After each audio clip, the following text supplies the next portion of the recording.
Hello and welcome to this special show episode of For Every Response, sponsored by MSA Safety. I'm Catherine Levin, editor of Emergency Services Times, and I also look after the content at the Emergency Services Show and the Emergency Tech Show. You should know this already, but they take place on the 17th and 18th of September at the NEC in Birmingham, and you can find a link to register for your free pass in the show notes to this episode. In this episode, it's the second in our short series, I get into the detail about the Emergency Tech Show.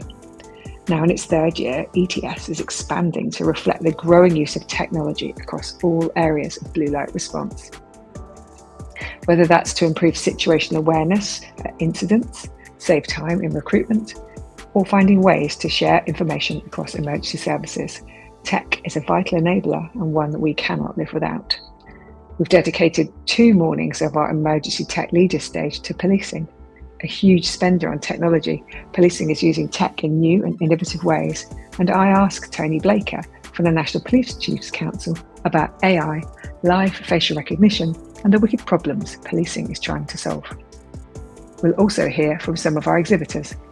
Amazon Web Services is sponsoring the Emergency Tech Leader stage, and I talked to Claire Easton about how the cloud is bringing massive benefits to the blue lights. I also check in with Microsoft's Palm Singh to find out what's going on in the Microsoft Pavilion this year. It's the 3rd year for that as well. And there's Wind Racers, a first-time exhibitor using drones and AI to aid operational response. But first, returning for his 3rd year as host of our Tech Leader stage, Rich Preston joins me on the pod to chat through the content programme. I ask him what keeps him coming back.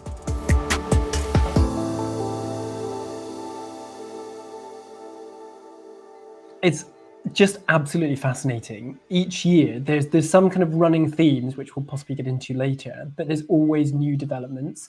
And the reason I think it's so useful and important is because the challenges facing the emergency services, not just the obvious ones, fire, police and ambulance, but the kind of periphery services as well, mountain rescue, lifeboats, etc., are the same challenges that have been there for years, including when I was in the police. It comes down to resources, time management, people management, struggling to do more with less. And technology is nearly always the solution to so many of these problems, or at least helps be part of the solution to so many of these problems.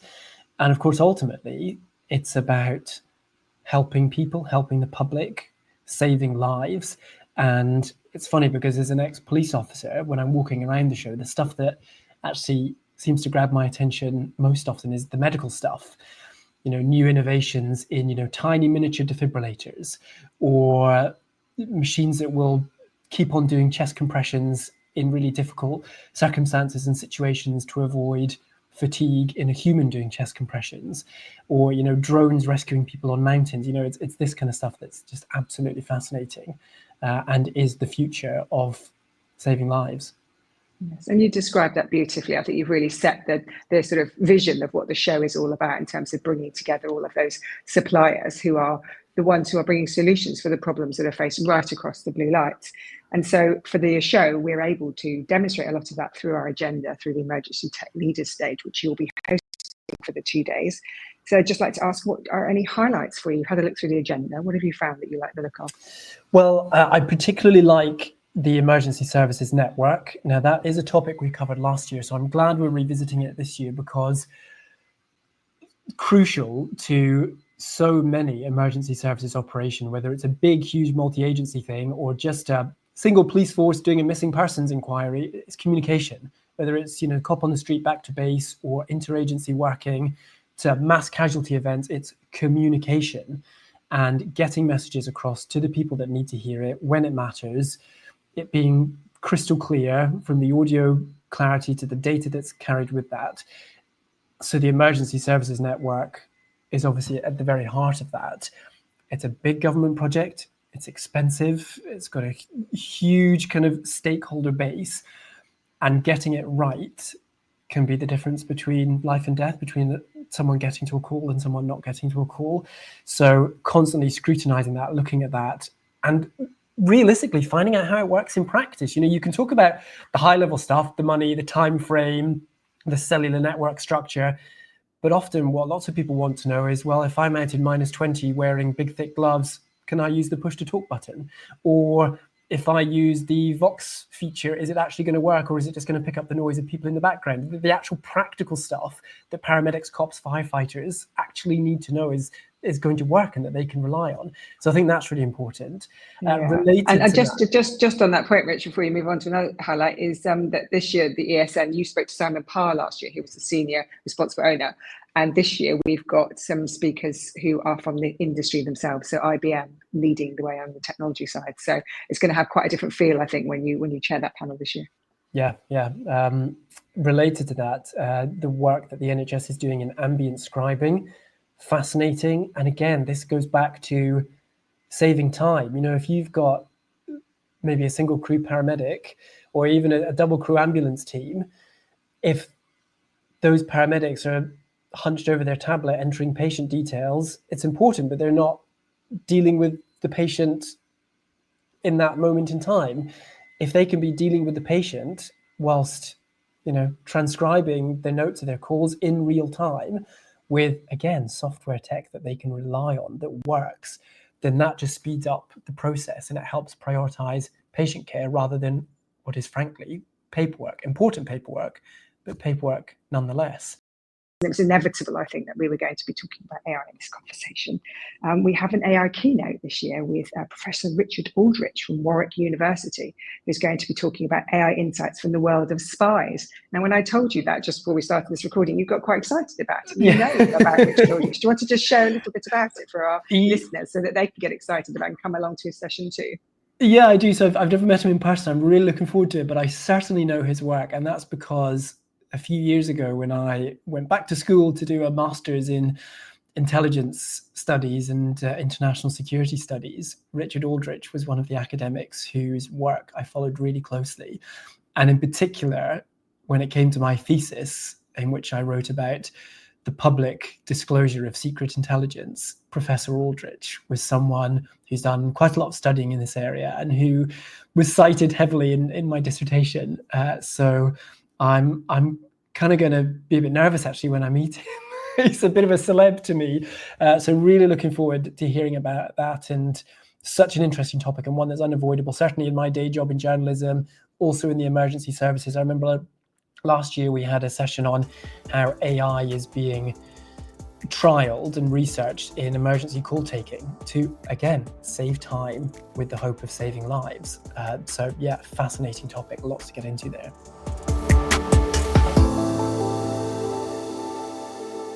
I love Rich's enthusiasm for our world. It explains why he likes to host our content programme and be part of the show.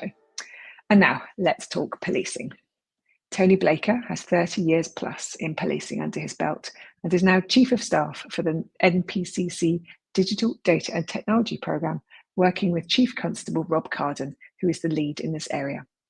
I start off my conversation with him by asking what challenges policing is trying to solve and how technology is an enabler, but find, as I've heard many times, that investment decisions from the past continue to haunt the present.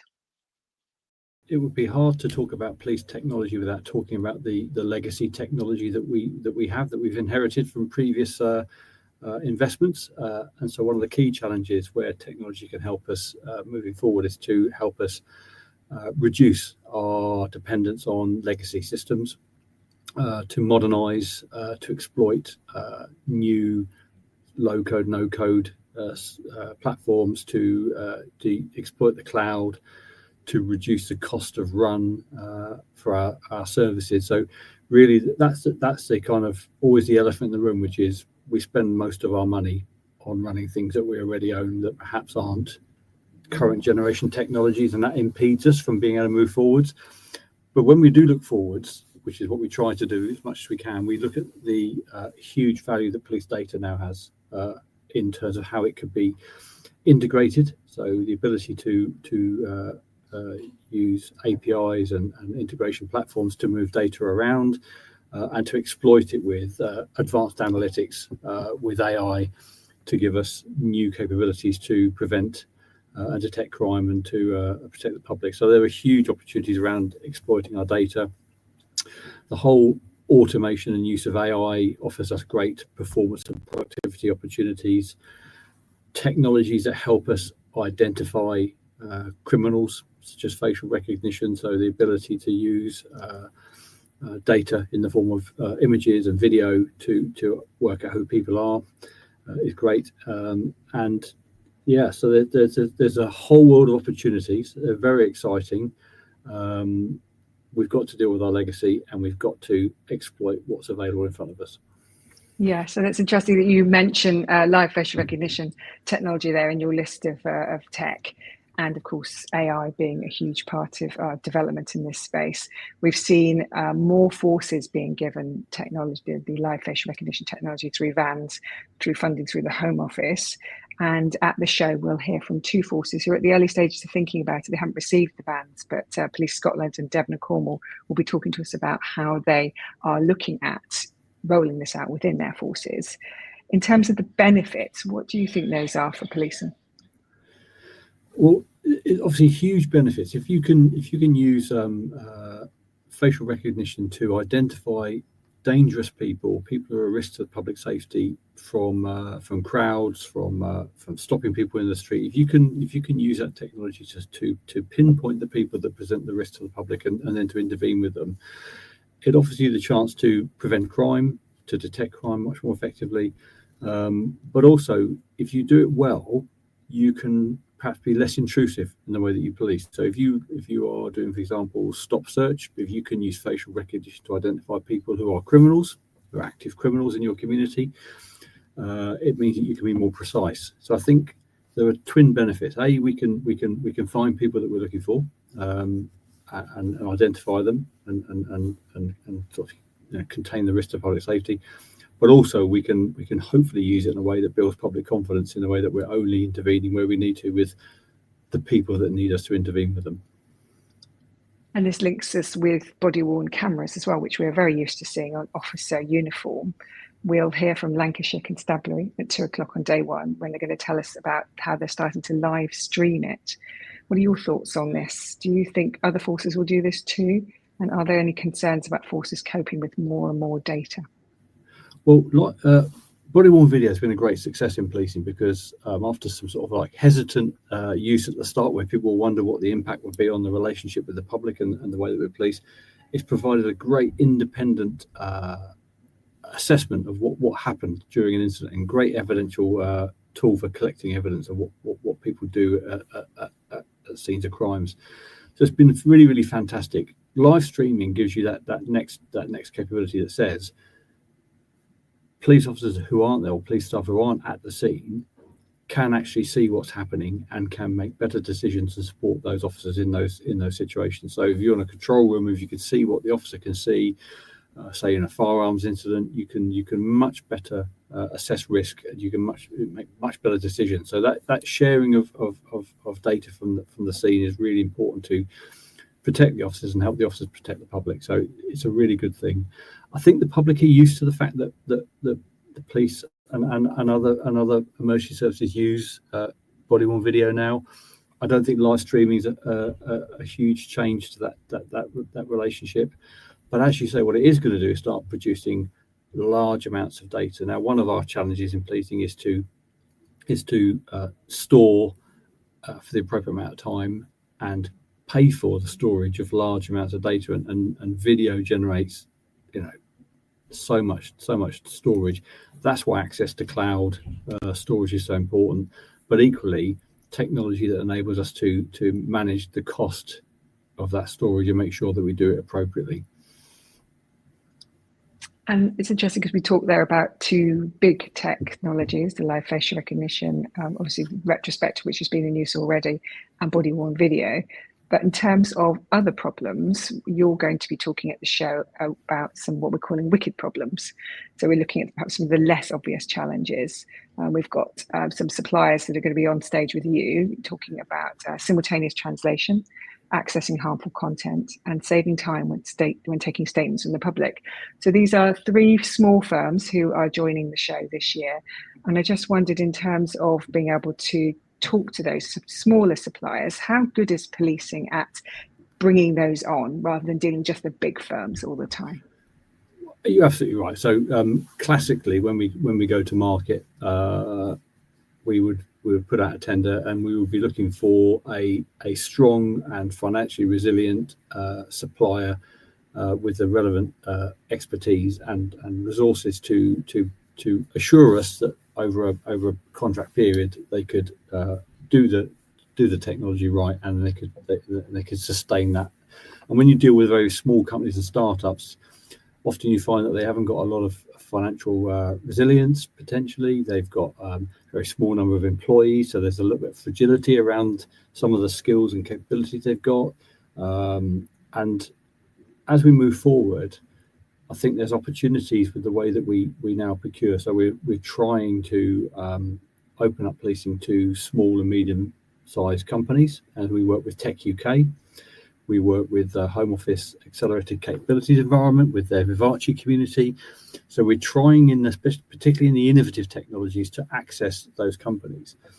And I kind of guess what needs to happen as we go forward is that those small suppliers find ways of meeting the kind of public sort of procurement threshold, to saying, well, how can they demonstrate resilience and longevity in their service and robustness in their resourcing to sustain things. And my personal thoughts are that that's around, can you create sort of ecosystems of suppliers where you build resilience by collaborating. So we in our digital strategy talk about collaborating with the private sector as being a key theme, but also we'd like to see collaboration within the private sector.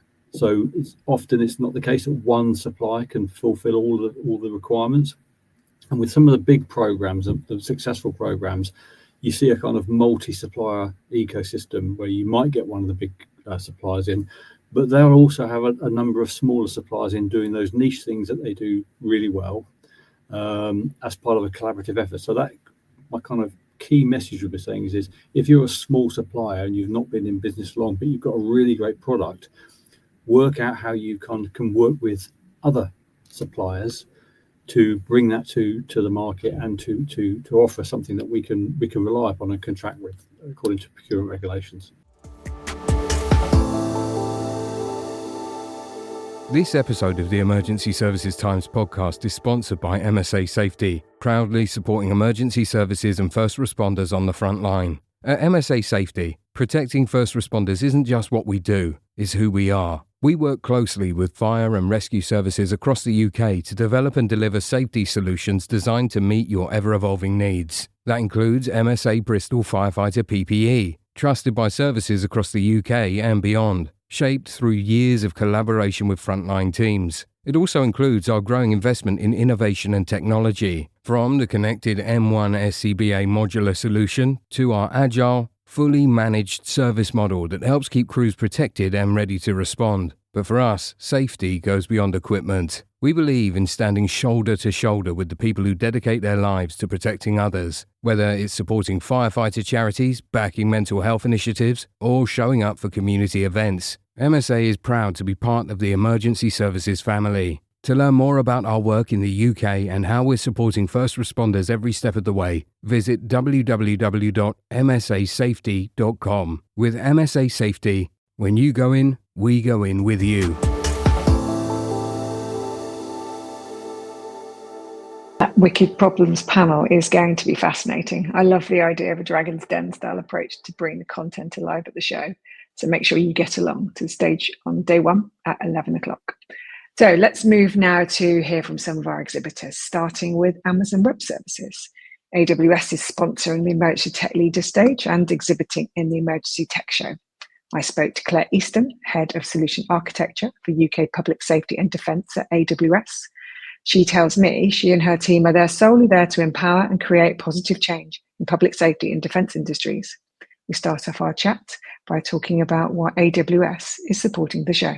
We're really pleased to be sponsoring the panel in the first place and to be sponsoring the stage, because cloud is a great way of helping organizations to innovate and to meet the technology challenges, or in fact the organizational challenges that they're currently facing.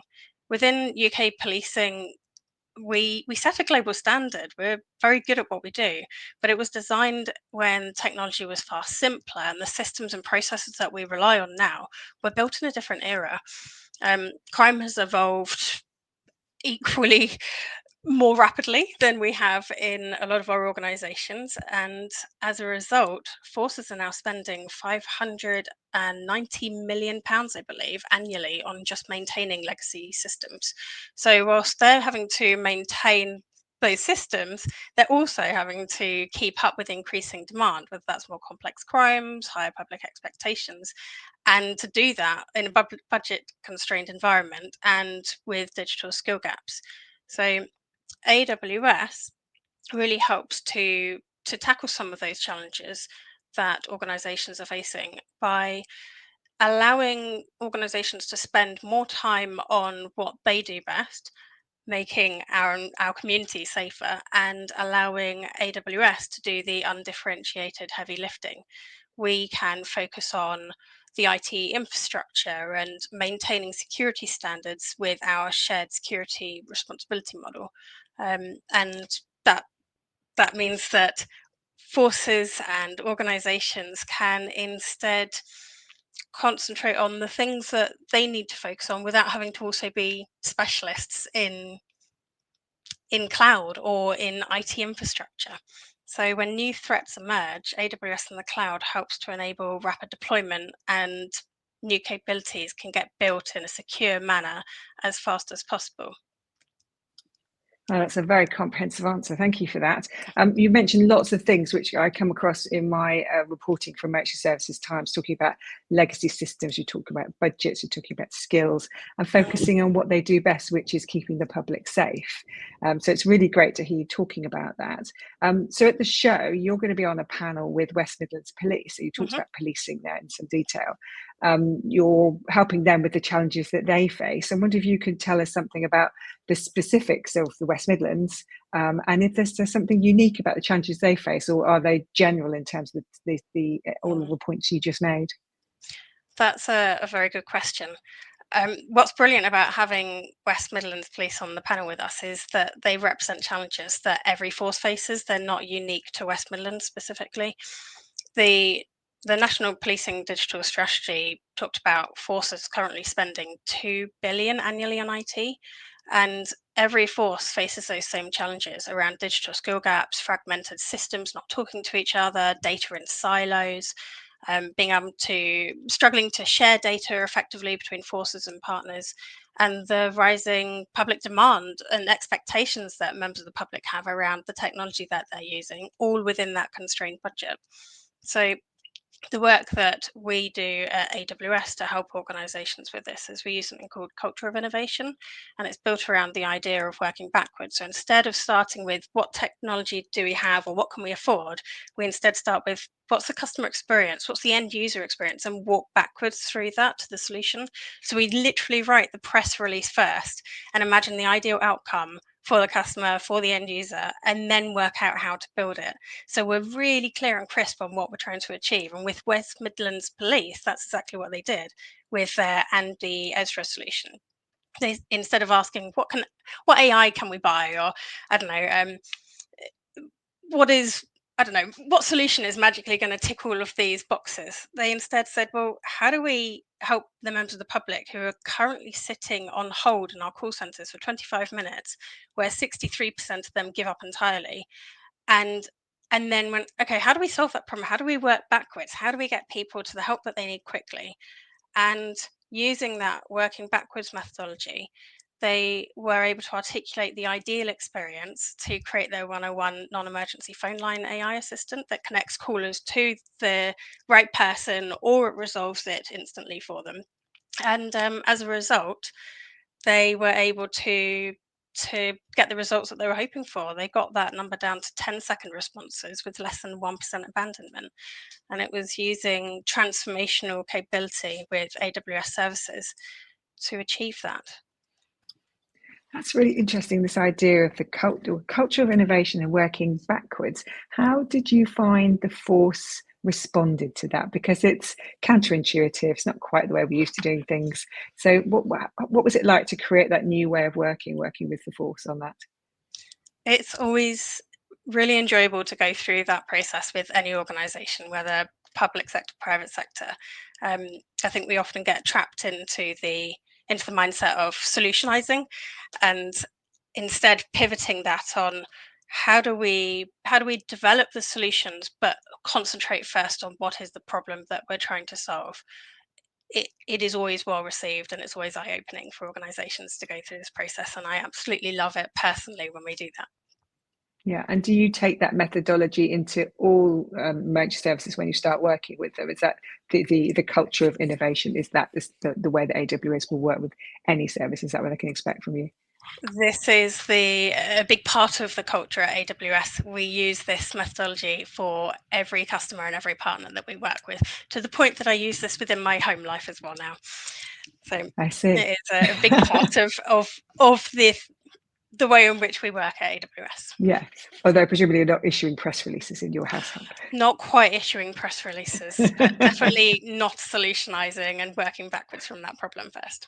Fantastic. Okay, so that's West Midlands Police, which we'll hear more about at the show to understand what that looked like, and in terms of reducing call response times, which is the nirvana that we're looking for in terms of improved experience of the public dealing with the emergency services.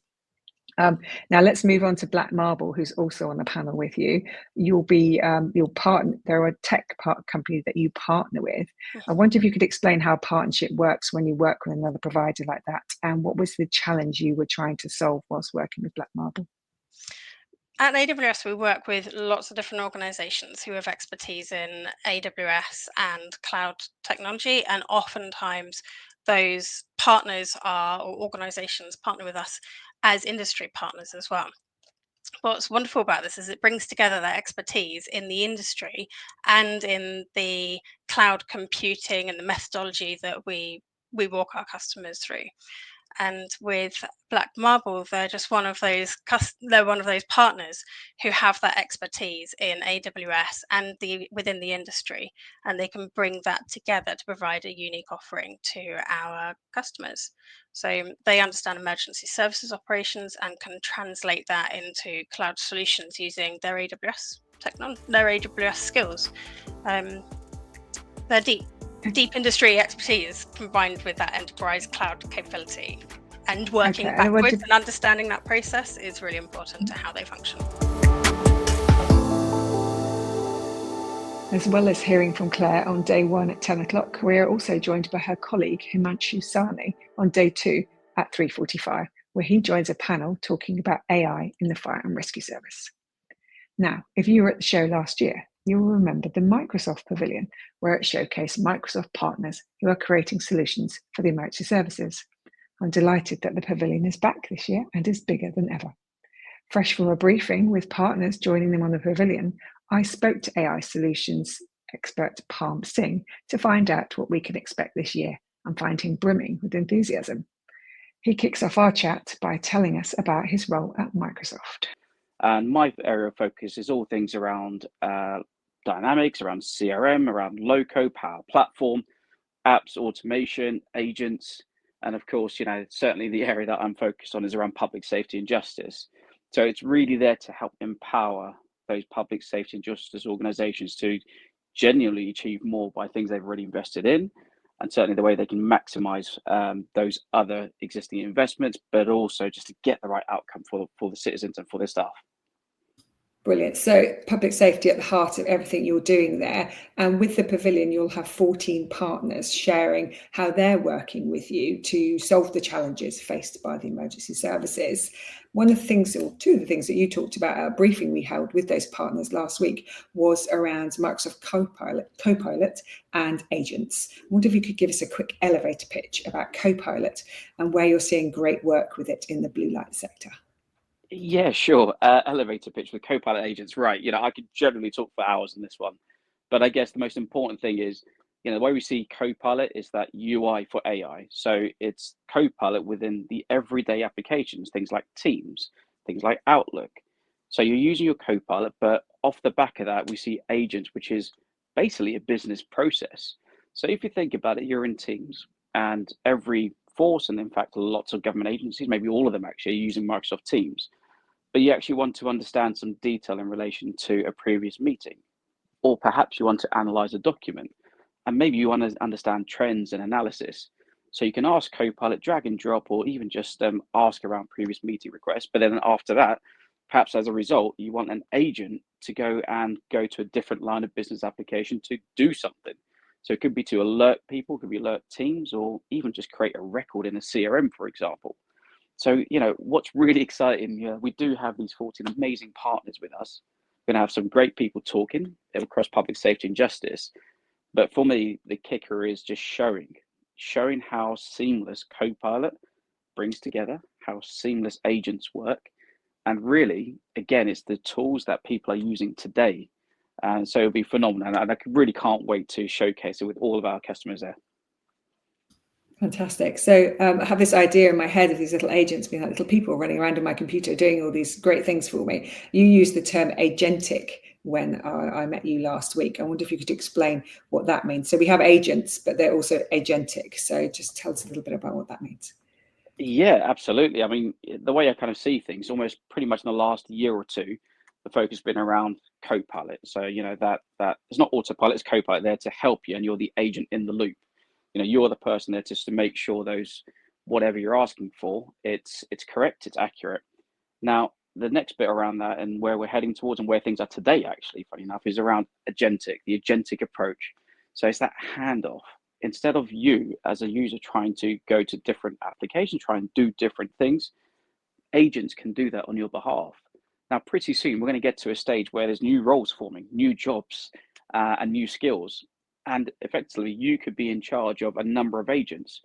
And what's really cool about it, actually, is not only are you looking after new staff, these digital workers, but that agent to agent conversation. So it could start in one place, but then perhaps you need to talk to an agent that's specialized in a different area. And I think that's really cool. So the agentic approach really is bringing all of these where you had specialist different areas and specialist people doing those tasks where perhaps it's a really difficult application. It takes a long time to do things, copy, paste this, that, the other, just hand it across to an agent. But then the beauty of that is you, as the human in the loop, you're the oversight, you're in control. You get to see what they're doing, how they're doing it. And because really AI is weaved through everything, it's phenomenal. So the way I kind of describe it, Catherine, as agents is bots with brains, not just a normal bot, but it's a brain with AI involved. Does that help? It does, yes. I like this idea of a bot with a brain, but I'm also very pleased to hear you talking about humans in the loop, because I think one of the fears with artificial intelligence is about what it's doing that we don't know about. So in terms of that human interaction, very important. But in terms of using these agents and using Copilot for the public sector and the emergency service in particular, it is about efficiency gains, about being able to release people from doing tasks so they can go and do the more exciting things, the more innovative things. So on the stage at the Microsoft Pavilion, you're going to present to us a series of your partners who are going to share some of the case studies of the work that they're doing in emergency services. Could you give us a flavour of what we can expect to hear during the 2 days of the show? Yeah, this is actually one of the key highlights for me. We're going to be showcasing not just our technology. There'll be Microsoft demos there, absolutely. But Microsoft is, our strength is in our partner network. We have some fantastic partners that get involved, support clients across policing, health, and ambulance and fire. And we're going to have some of those people on stage. So whether it's around intelligent automation, we're going to actually have a police force in there who created a power up that's now across their entire frontline workers. And we have other really cool stuff from fire and ambulance as well.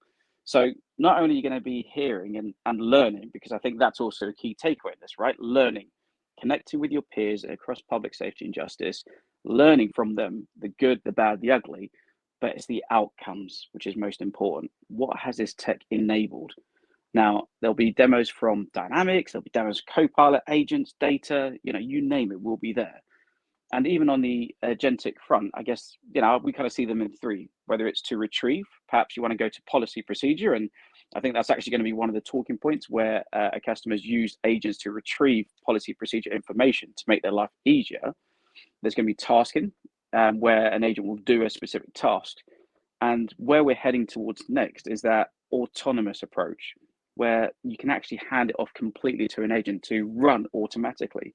Now, there's always going to be humans in the loop here, but being there with 14 partners with amazing skills, amazing experience, with professionals from public safety and justice on the stage as well in the Microsoft partner area, I think what an amazing time to learn, to understand the tools, to really get to grips with the benefit, and just talk to these specialist partners and ourselves, where frankly it's consulting for free. Get down there, certainly harass us, talk to our partners, and let's make sure you get the most of it, right?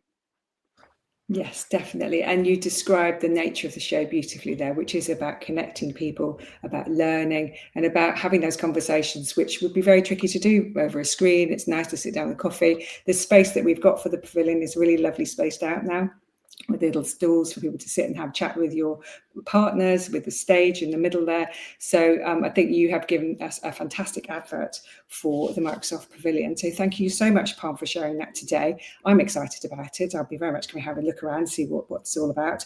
And hopefully we'll see lots of people come to see you, and you'll have a great show. Thank you for sharing that with us, Palm. No, thank you so much, Catherine. I know this is our third year and stuff, but every year we see some awesome outcomes, whether it's just someone popping up onto the stand, say, hey, look, I just wanted to ask you about this. And then you hear about it a few months later into how they've completely implemented the solutions, or guidance, advice, funding, you name it. There's been lots of really cool things. So, really excited. Thank you so much to your team as well. You guys have been real superstars. And we're generally all looking forward to it from the Microsoft family and our partner network. Thank you so much.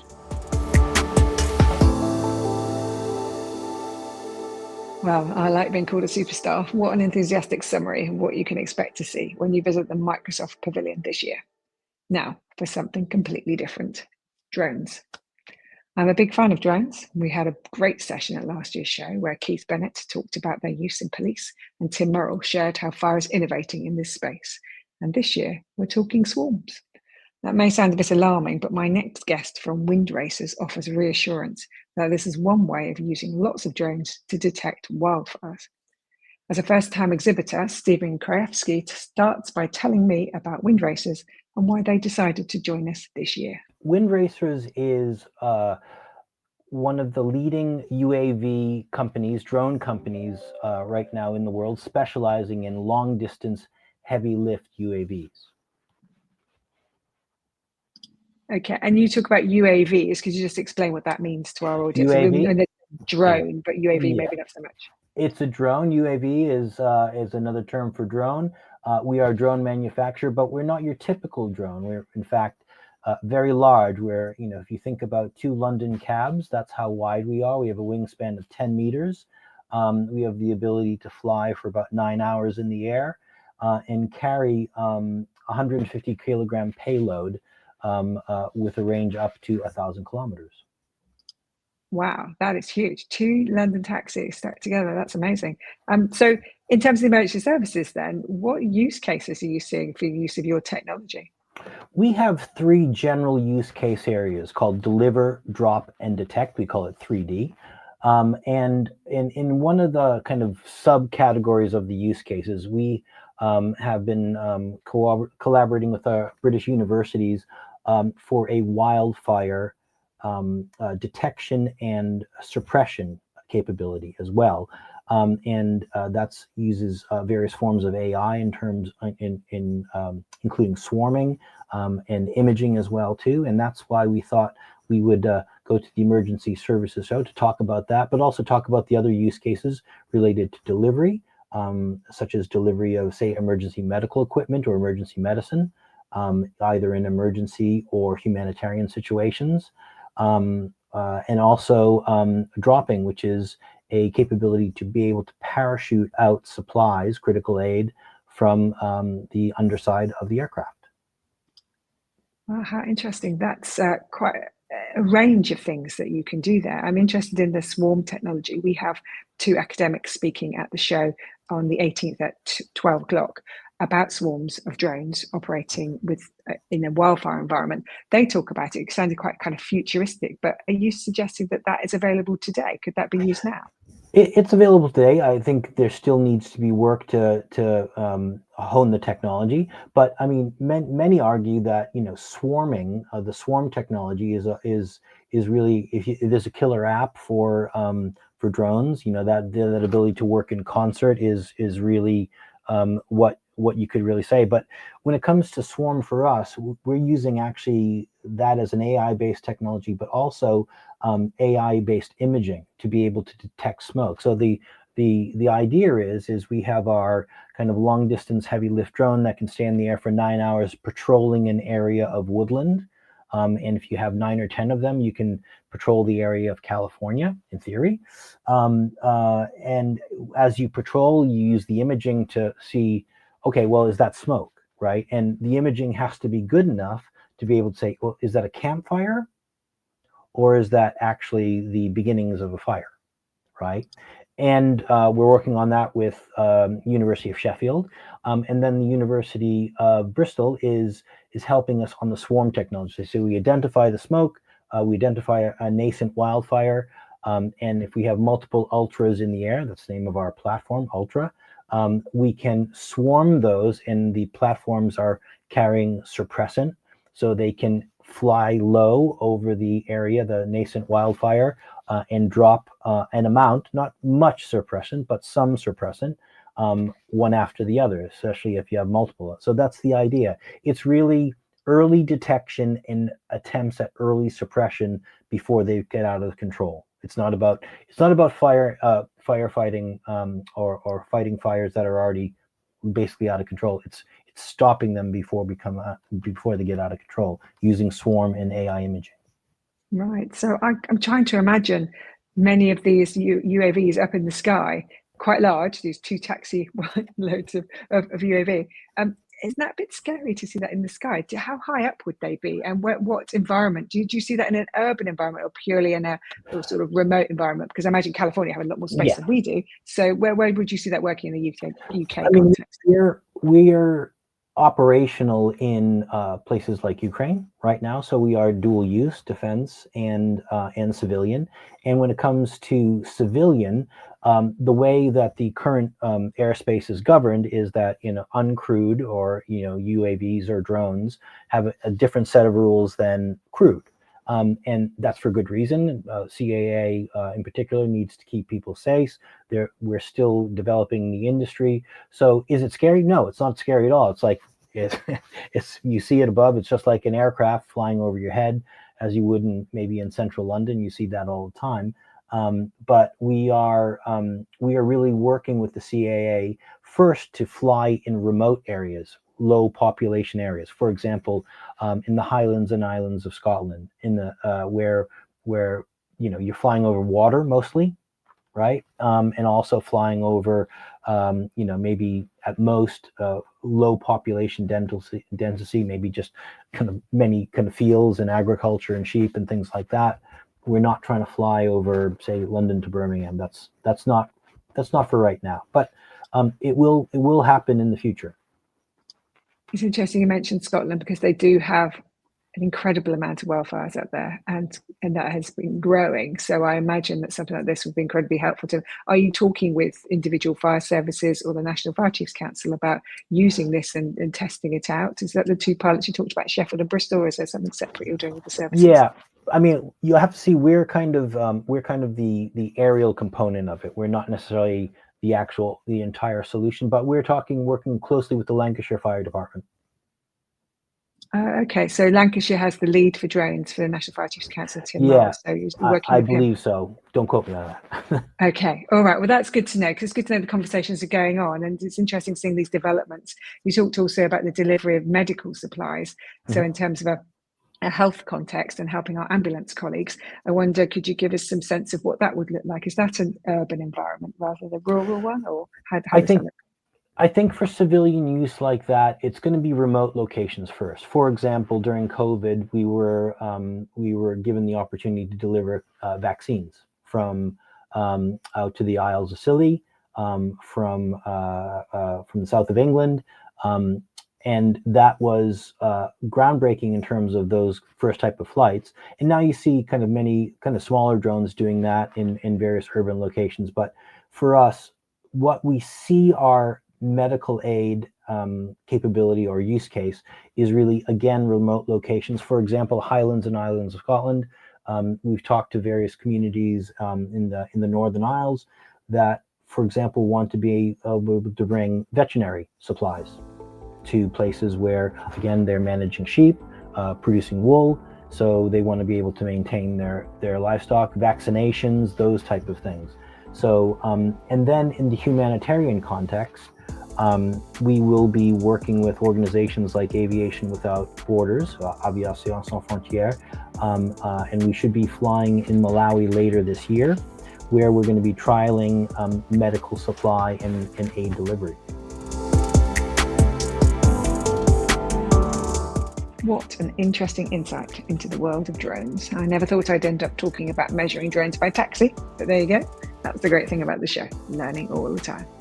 So that's it from me. What a great whistle-stop tour around the Emergency Tech Show 2025. My thanks to our guests today, Rich Preston, Tony Blaker, Claire Easton, Palm Singh, and Stephen Krajewski. You can see all of them at the show on the 17th and 18th of September at the NEC. I'll be there, so make sure you are too. Registration information is in the show notes. Our next episode of Forever Response focuses on the Protecting the Protectors stage. This is a new offering from us, and you can find out all about that next week with Caitlin Barr. Huge thanks to MSA Safety for sponsoring the pod, and to Tom St. John, as ever, for expertly producing this episode.